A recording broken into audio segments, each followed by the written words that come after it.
दोस्तों, मेरा नाम रीमा अहमद है और मैं अपनी कोविड जर्नी आप लोगों के साथ शेयर कर रही हूँ। पहली बात तो ये that how was my Covid journey, how was my Covid experience and it was stressful.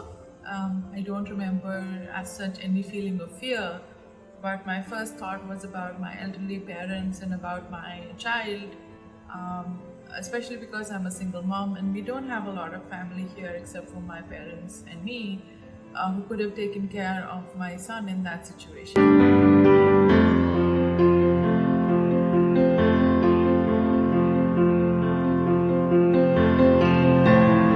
I was reasonably worried, I'd say, but I have been trained by my parents to react in a way which is more responding in terms of what needs to be done, and I think that kicked in at that time, and that is how I responded to the situation.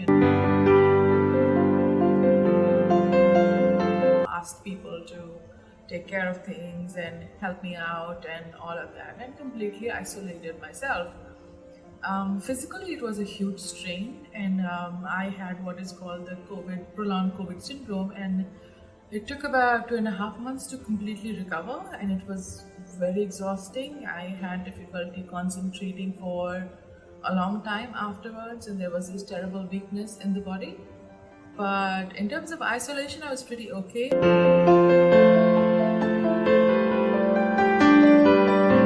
I'm a writer, I'm a counselor, so I'm being used to being by myself. So I found that okay. I do remember this sort of one or two very bad days where I had these feelings of, what if I die? Who's going to look after my son?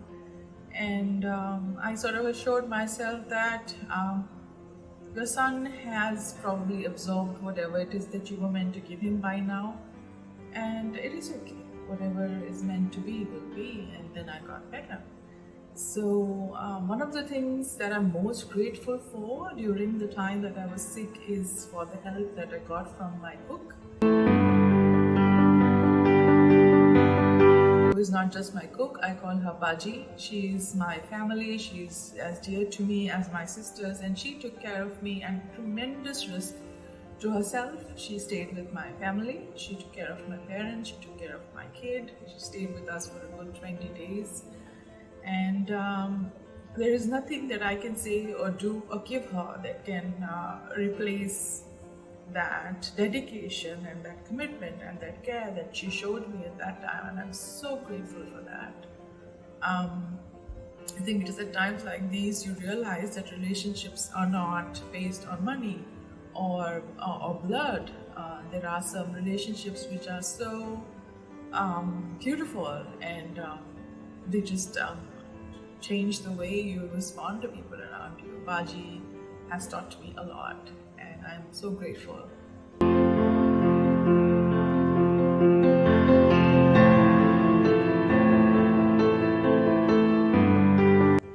One of the things that annoyed me at that time was that I remember telling two of my friends that I tested positive, and they responded with a sort of disbelief that how can you get COVID, as if it's something that can happen to only very few people. And it's sort of, I wouldn't say I got angry, but I was annoyed a little bit that, why would somebody say that they have COVID if they didn't have COVID? I mean, it's not something that you want to have, especially when you see people around you dying, and you listen to the news, and you know that it's quite a disease.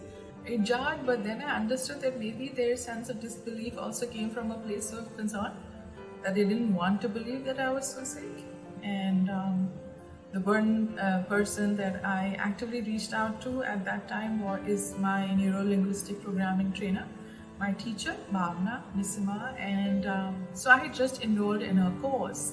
And I think it was her course and the fact that I had to I wanted to be there, because I was just having such a fabulous time learning and really accepting myself and becoming something that I've always wanted to be, that I pushed myself to be in her classes despite the fact that I was very, very sick. And so that kind of empathy with stability, with not a feeling of feeling sorry for myself, but that kind of strength and support that I gathered from her and from my batchmates was beautiful. Then another friend of mine that I told, she sent me prayers, and of course my family, my siblings.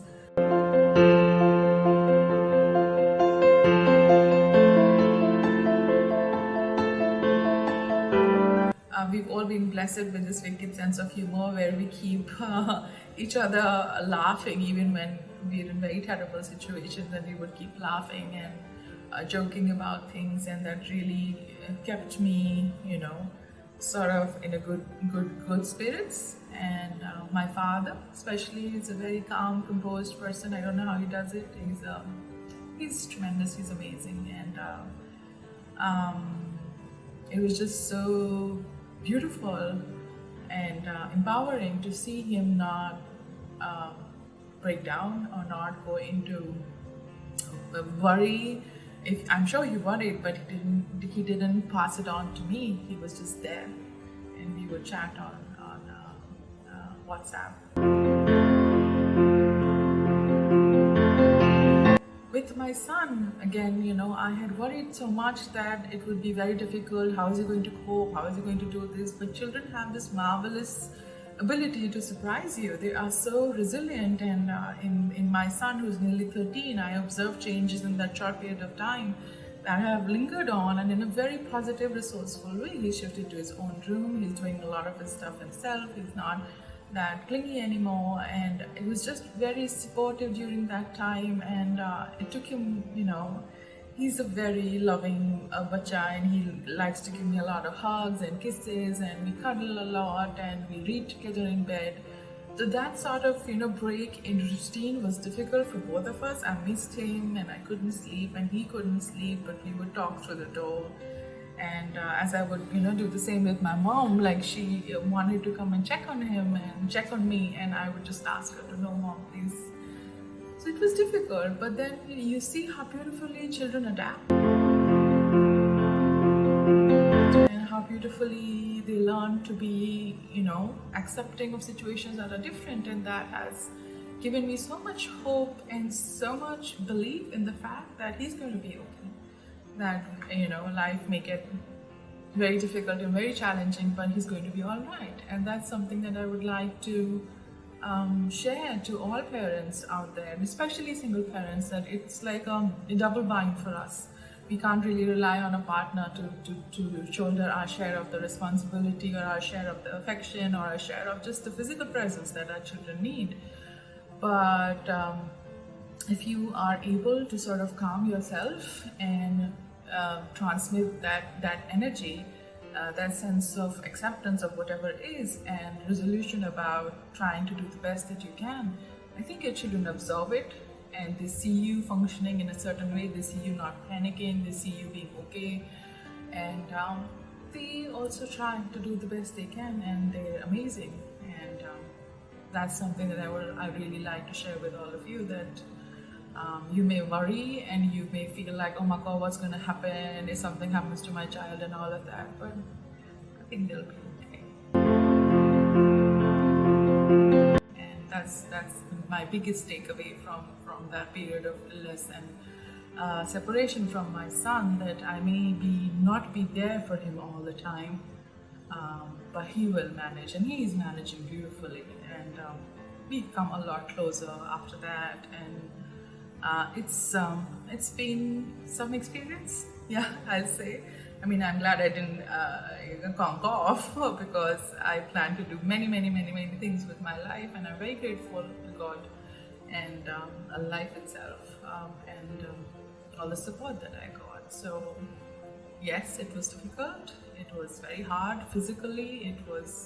The symptoms were terrible. Terrible is an understatement, but it got better.